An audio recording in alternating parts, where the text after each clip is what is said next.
fellow iGEMers. We are CUHK iGEM team. I'm Jennifer. I'm Maurice. Eddie. I'm Melissa. This year, CUHK iGEM team gladly present you Switch Off PAHS. So our project includes two parts. One is voltage switch and the other is pH degradation. So the voltage switch is a response system, while pH degradation is used to test the voltage switch system. So now I'm going to first talk about the voltage switch, and my teammate will introduce you the pH degradation.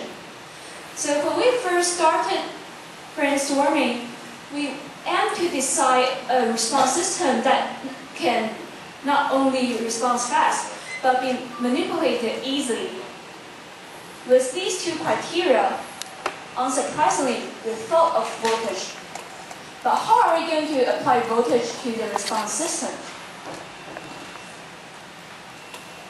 After some review, we found something fascinating. Voltage sensor peptide. This protein domain comes from transmembrane potassium ion channel, and this is from an archaea. So studies have shown that this positively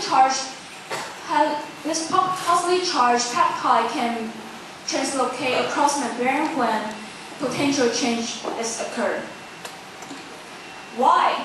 Because first, this peptide has 4 arginine residues. The arginine residues are positively charged, so this gives the peptide the ability to sense voltage.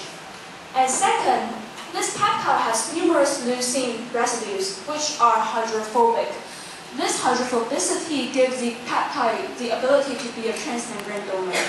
So with these two factors, this is an excellent transmembrane voltage sensing peptide. With this beautiful protein domain, we add some several components into our voltage switch system. So first, this is a crucial voltage sensor peptide I have just introduced. And then outside the membrane, we have dimers PDD domain and PDD ligand. These dimers come from last year's SJTU iGEM project. So together, PDD domain and PDD ligand can form the necessary linkage for the two-part. And then we have alpha helix rigid linker that can safely connect the PDD dimers to the voltage peptide. And then we have another pair of rigid linkers in the membrane. However, this polyproline linker is hydrophobic, and this can fix the direction of voltage sensor peptide. And then to elongate the distance from membrane, we add a pair of flexible linker glycerin. And then at last we have a pair of effectors. So these effectors can be changed due to your preference. And in our case, we want to have something meaningful. So that's why we started the other highlight of our project, pH degradation. So by linking two enzymes together, dioxinase and lactase, we have a BAP degradation system. So how does this voltage switch work? First, let's take a look at the voltage switch off, which means we do not apply charge on it. So under this state, the PDD dimers will try to bind the two parts together. However, after the two parts come to each other, there will be a repulsion force between the two positively charged peptide. So this will cause the two parts to be kind of tilted toward opposite side. So what will happen if we switch on this system? So first we apply some positive charge. So the positive charge concentration outside the membrane increase significantly. And this will create an electric force, pushing the whole system down. This electric force is so strong that it pushed the hydrophobic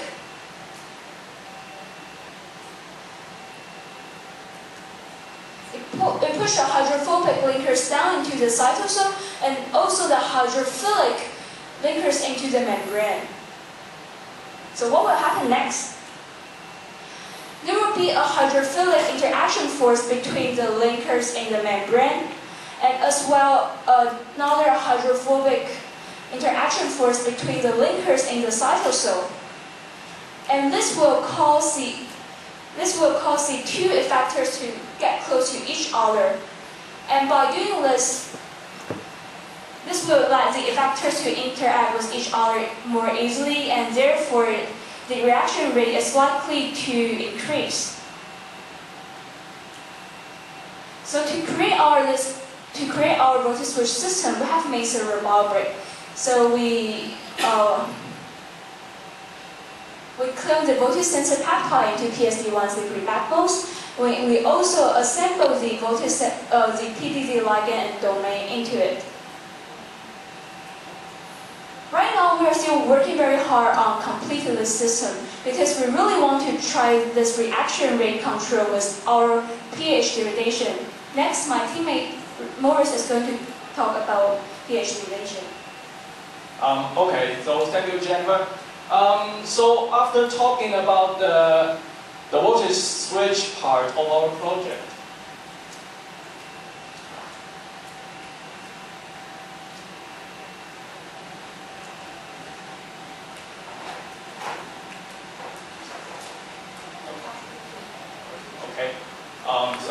so after talking about the voltage switch part of our project, I would like to introduce to you the two enzymes that we are going to incorporate into the voltage switch system to test the ability of controlling of it. So here comes to the second part of our project, that is pH degradation. Okay, so what are PAHs? It stands for polycyclic aromatic hydrocarbons. They are a family of common organic pollutants that have several benzene rings fused together. So as you may not notice before, the PAHs are actually surrounding us in our daily life. And I would like to mention one of the representative PAH, the benzoapirin, BAP for short. So why we need to degrade this BAP? It is because there is a pathway in human body that degrades BAP, but it will produce a highly carcinogenic intermediate, which is called a diol epoxide. And this diol epoxide will actually interfere with the gene structure, causing DNA damage. And that's why this benzoapirin is listed in IARC group 1 carcinogens. Okay, so to tackle this very dangerous chemical, we proposed a pathway inspired by one found in some fungi, which can degrade BAP.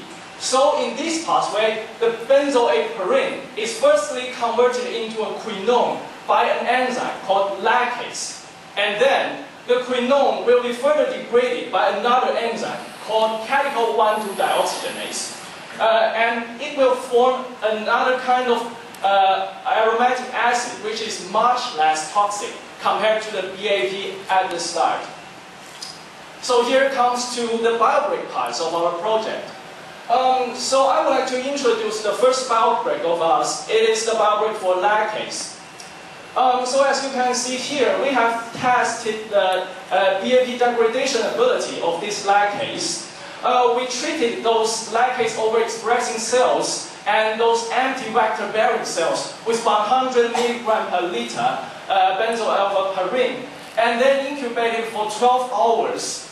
And then we remove all the cells and test the extracellular BAP concentration using by the absorbance of 389 nanometer wavelength light using a spectrophotometer. Actually, this method has been suggested by some previous researchers.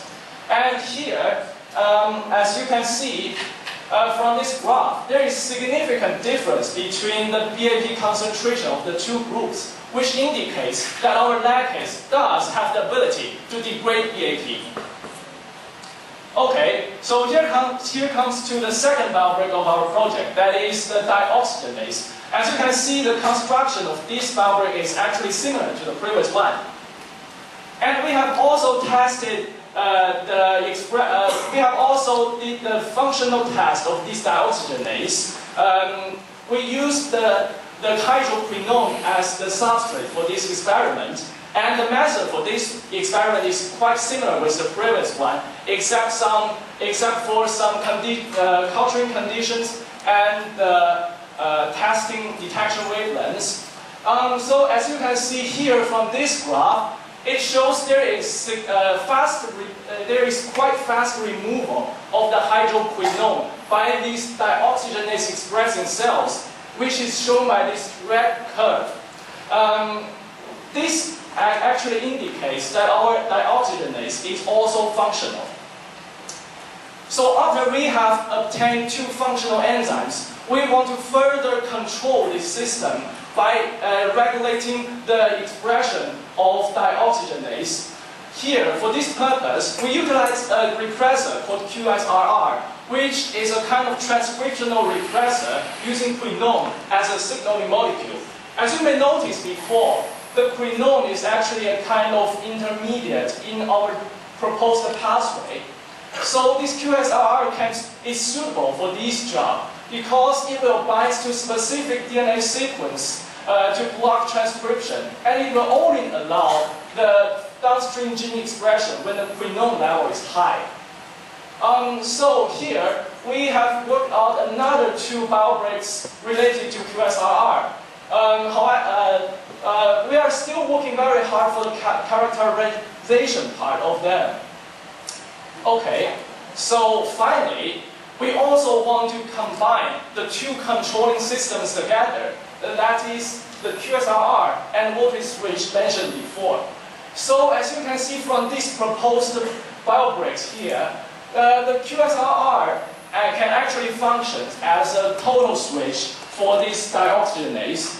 And the voltage switch part is actually a controlling module.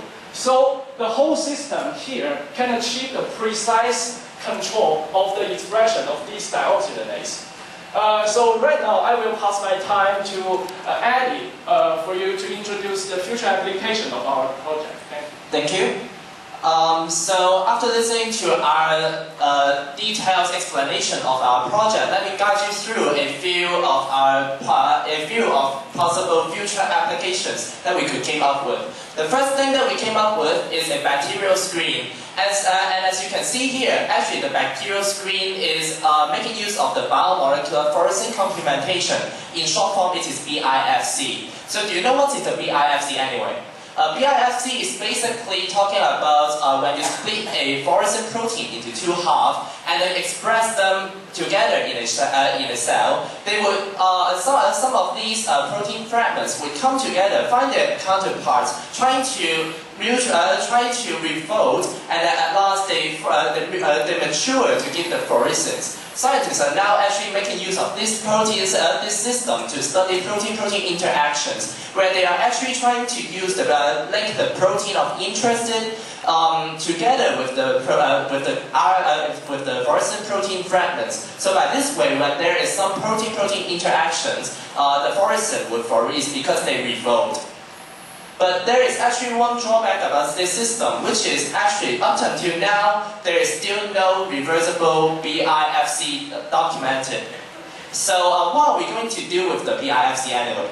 What we do is, of course, we are going to transform our cells with the voltage sensor, with the voltage switch that we made, and also this switch is going to be linked with the BIFC fragments. And as you can see here, we actually have some wells there. They are actually simulating the well plates that you may have been using, the 96 well plates. And when you apply voltage selectively onto individual wells, what will happen is, boom, you have a very good bacteriography.